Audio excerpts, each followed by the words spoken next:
Hello, welcome back to the channel. Today we're going to revisit a thing I call The Move, a video I did almost a year ago now in autumn of last year, which describes a transition. What I'm getting at today is basically clearing up some of the misunderstandings and also trying to show you what is an optimal hip rotation. Can you make an optimal hip rotation physiologically? And if you can, how would you practice that? Also, if there are boundaries to it, make you aware of them and make you actually aware of what you can do if you aren't able to turn your hips as much as you would like to.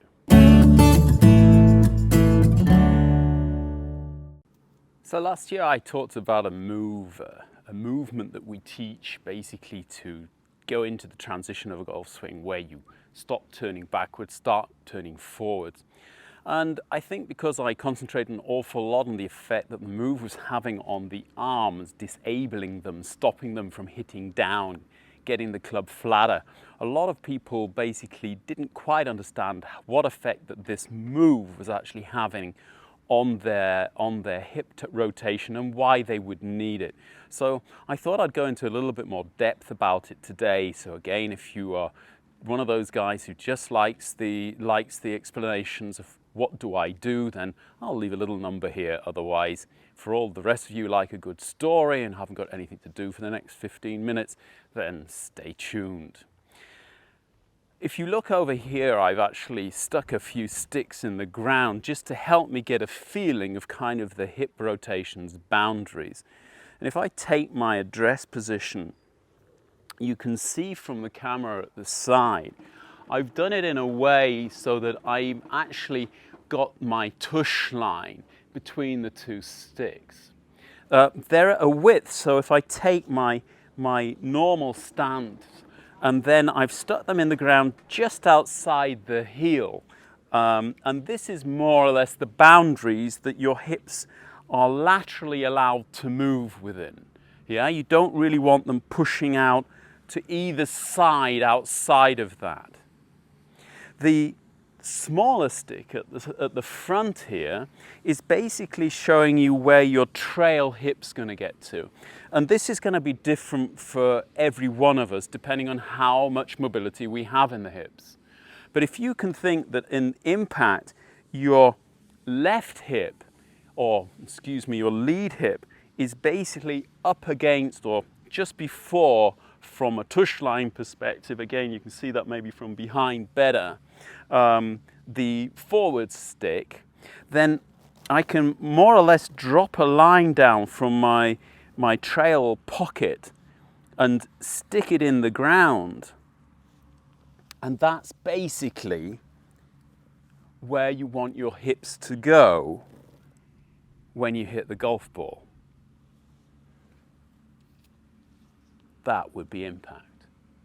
So it also means if I take my address position, you can see that this stick is actually directly inside my hands. So there really isn't an awful lot of room for error here. If I don't get my hips rotated within these sticks, and as a lot of us know, this kind of feeling of moving your hips into the ball, then there's going to have to be some kind of reaction from the body in order to get the hands and the club back down into a position where I can make a decent contact with it. So the hip rotation, if you didn't know before, is an extremely important part of a golf swing. So how am I going to test this? Well, the first thing is maybe to understand again when and how the hips are moving. In the backswing, as I start the backswing, it's really more of a kind of an upper body movement that's going on here. I'm getting this left shoulder down, that's taking this triangle of the arms, hands and club back away from the ball. And then as I start to hinge the wrists and the arms, the left hip is being pulled forward and the right hip is basically going a little bit backwards and slightly over, more or less from the front view against this stick. Once I actually get to a position where I can't rotate my hips or my shoulders any further, this is when the change of direction happens and before my arms are pulled up to their highest point.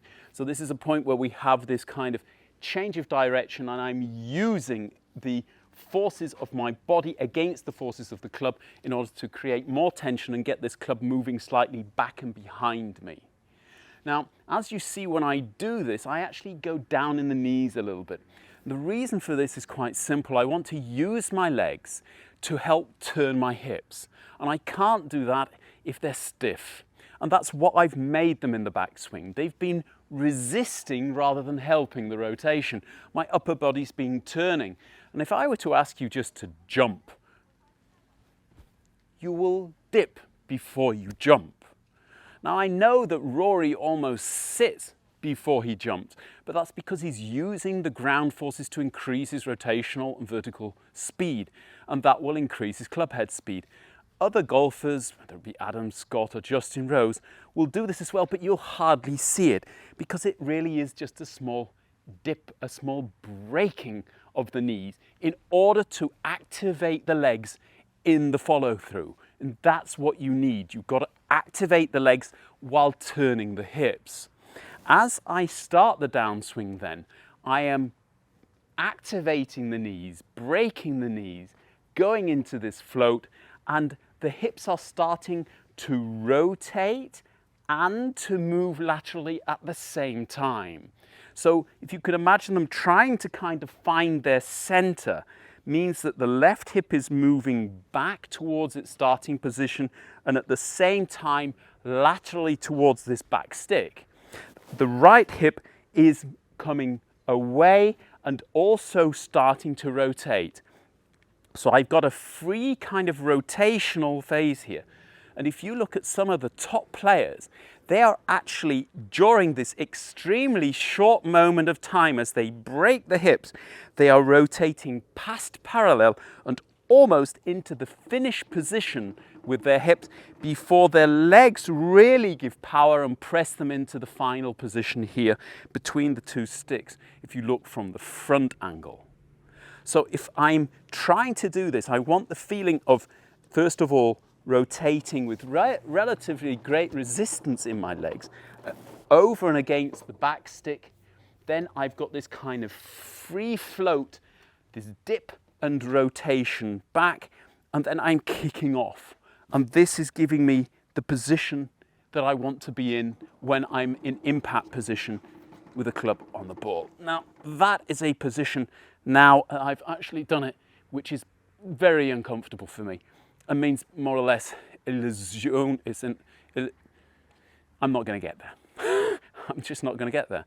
If your body is struggling to do this in a practice swing or in a dry run, you're never going to get there when you're actually swinging a golf club. So be realistic.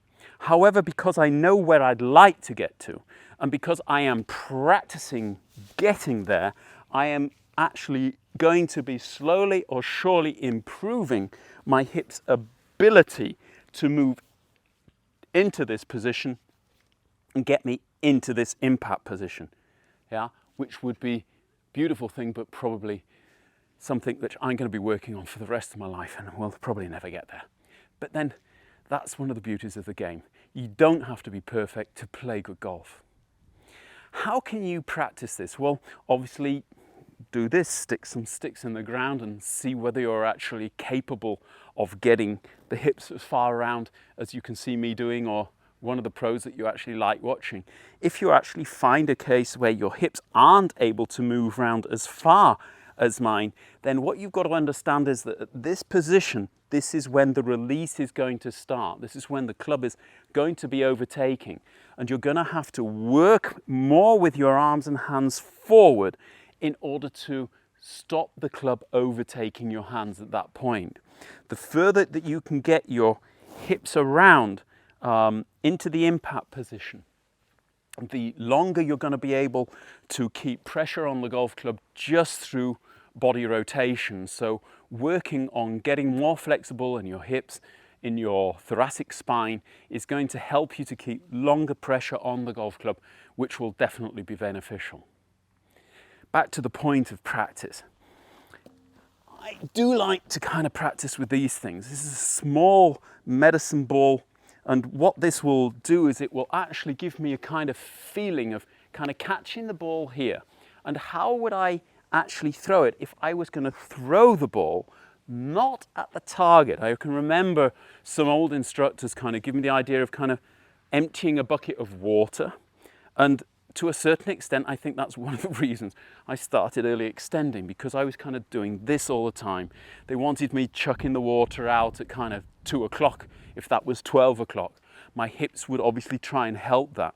What I want you to do is more the feeling of kind of catching the ball here across from your chest, pulling it down to as close to this front stick as you can get, and then your hips coming around, and you're basically going to be throwing at almost a 45-degree angle to the left. And that's basically going to help you to get this rotational thing going on with your hips. So from the shoulder down through your chest, around the front stick, and out to the left. Up to the shoulder, down to the stick, around and out to the left. Up to the shoulder, down to the stick, around and out to the left. And you can see that my hips then start taking on this lovely little kind of bump movement, this little wave, which will help me to get more club head speed, more control over the shaft, and hopefully in the long run find more golf balls where I wanted to find them, on the fairway, on the green, and maybe even in the hole. It's getting more of my sport every day, isn't it? I hope you liked it. If you did, hit the like button. If you haven't subscribed to the channel, please do that. Thanks again for all the great comments you're leaving about shaft flex. Keep those coming, because I want to do a new video on shaft flex very shortly, based on the feedback that we're getting from you.